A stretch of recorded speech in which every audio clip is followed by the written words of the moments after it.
Kawanan perampok beraksi di sebuah toko emas di kawasan Jalan Ahmad Yani, Kota Bandung, Jawa Barat. Dalam perampokan, pemilik toko emas tewas setelah diduga melawan pelaku.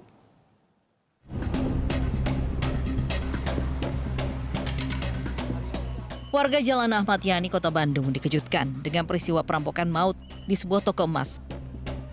Dalam peristiwa itu, pemilik toko ditemukan tewas setelah diduga melawan para perampok.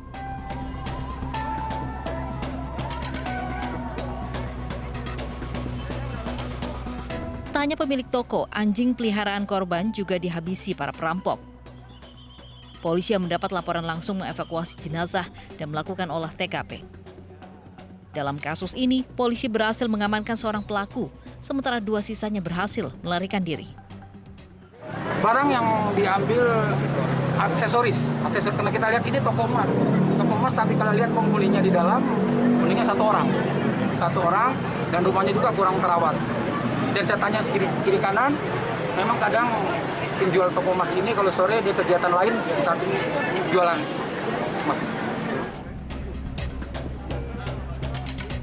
Polisi kini memburu para pelaku yang berhasil melarikan diri.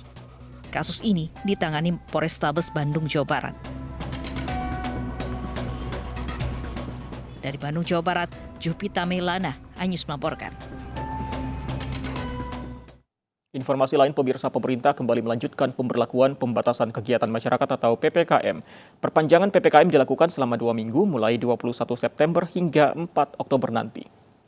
Bahwa dengan melihat perkembangan yang ada, maka perubahan PPKM level diberlakukan selama 2 minggu untuk Jawa Bali.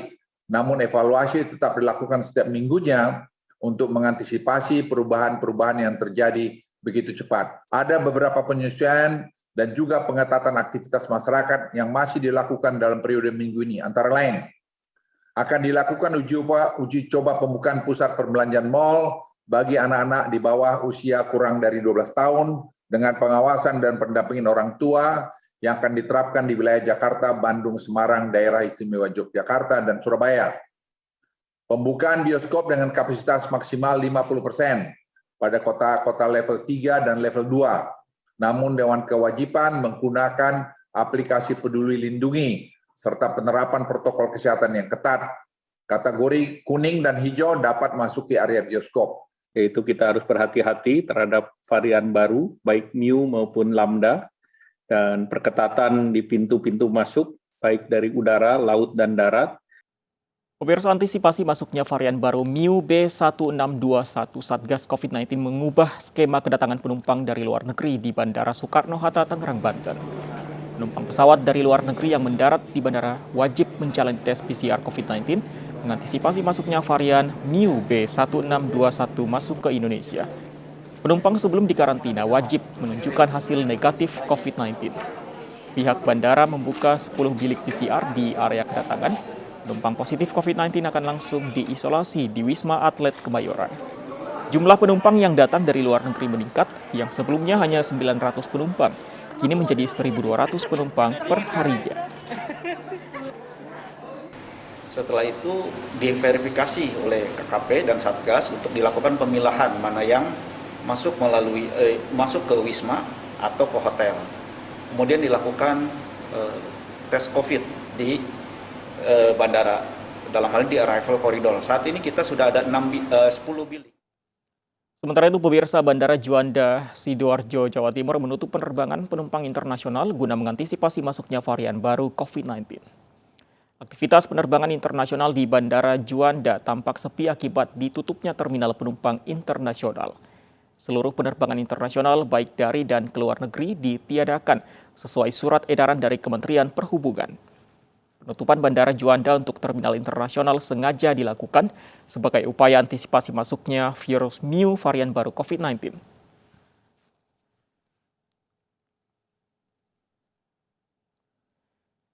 Pemirsa, Bali akan membatasi kunjungan turis saat pembukaan pintu wisatawan mancanegara. Untuk sementara, Bali tidak akan menerima wisatawan backpacker. Pemprov atas usulan pembukaan kunjungan wisatawan mancanegara November mendatang. Sejumlah pembatasan akan diberlakukan.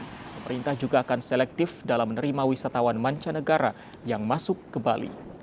Bali hanya akan menerima wisatawan yang berasal dari negara dengan pengendalian COVID terkontrol, kesehatan baik, serta bisa memberikan manfaat ekonomi yang besar untuk Bali.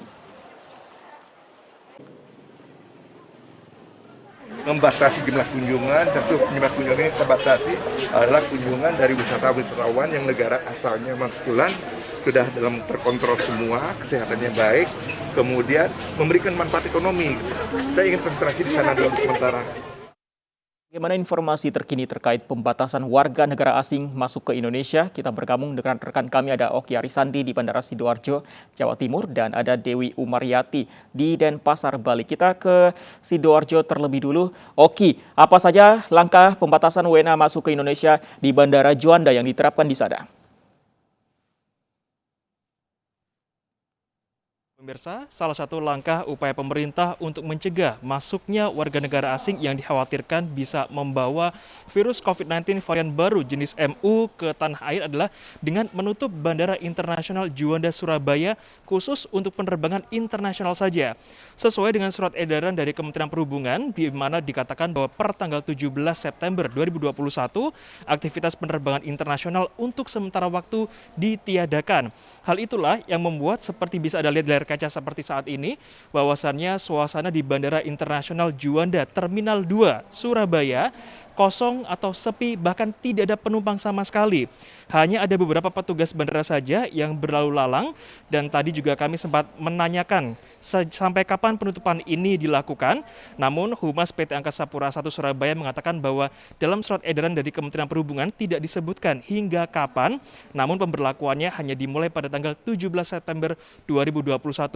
Untuk lebih jelasnya seperti apa, berikut cuplikan wawancara kami bersama dengan Humas PT Angkasa Pura I Surabaya Bandara Juanda Internasional. Kami selaku operator bandara sifatnya mendukung apa yang menjadi kebijakan pemerintah sebagai regulator, karena tujuannya untuk mengurangi penyebaran COVID-19, terutama mengantisipasi varian baru masuk ke Indonesia. Sementara untuk pekerja migran Indonesia yang ingin pulang kampung ke tanah air dari luar negeri, mereka diarahkan ke dua bandara internasional yang saat ini sedang dibuka, yakni Bandara Internasional Soekarno-Hatta Tangerang, Banten, dan juga Bandara Internasional Samratulangi di Manado. Sementara terkait dengan seluruh pekerja migran Jawa Timur yang baru pulang, nantinya Satgas COVID-19 akan terlebih dahulu melakukan karantina bagi mereka, entah di Jakarta atau di Manado selama 8 hari lamanya, dan setelah mereka nanti selesai melakukan karantina, setibanya di Jawa Timur, para pekerja migran ini akan dilakukan swab tes PCR terlebih dahulu. Jika mereka negatif, mereka bisa langsung kembali ke kampung halaman masing-masing. Sementara jika positif, mereka harus terlebih dahulu melakukan karantina di Asrama Haji Sukolilo Surabaya. Sementara untuk bagi pintu masuk warga negara asing hingga saat ini ditiadakan, sehingga tidak hanya penumpang masuk, bahkan penerbangan keluar dan juga dari luar negeri semuanya ditiadakan. Hal itulah yang membuat aktivitas penerbangan internasional di Bandara Juanda Surabaya Terminal 2 khususnya sepi total sejak hari Jumat lalu tanggal 17 September 2021. Lalu untuk mengetahui seperti apa aktivitas penerbangan di Bandara I Gusti Ngurah Rai, Bali, sudah ada rekan kami Dewi Umaryati di sana. Silakan Dewi.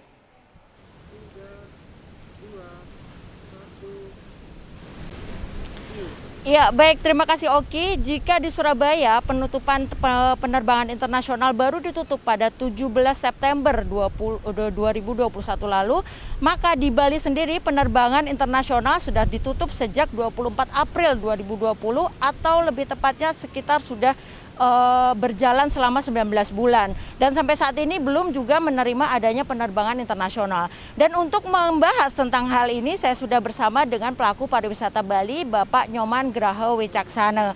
Om Swastiastu Bapak. Bapak, terkait adanya penutupan bandara sampai saat ini masih berjalan dan pemerintah menjanjikan pembukaan penerbangan internasional akan dibuka saat PPKM Bali level 2. Komentar Bapak seperti apa?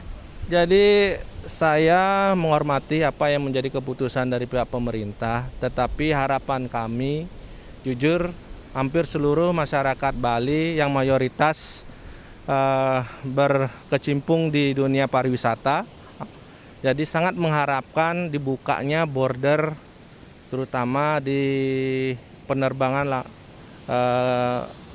Ngurah Rai.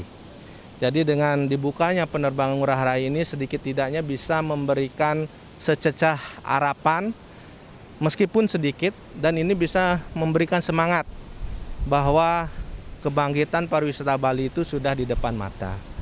Jadi harapan kami hampir mayoritas Bali, khususnya masyarakat yang berkecimpung di dunia pariwisata sudah melakukan vaksinasi hampir sekitar 70%, dan juga sudah mengikuti juga program pemerintah yaitu Cleanliness, Healthy, Safety and Environment, CHSE, itu juga sudah hampir mayoritas di setiap usaha hotel, restoran, bahkan di kawasan pariwisata sudah menerapkan hal tersebut.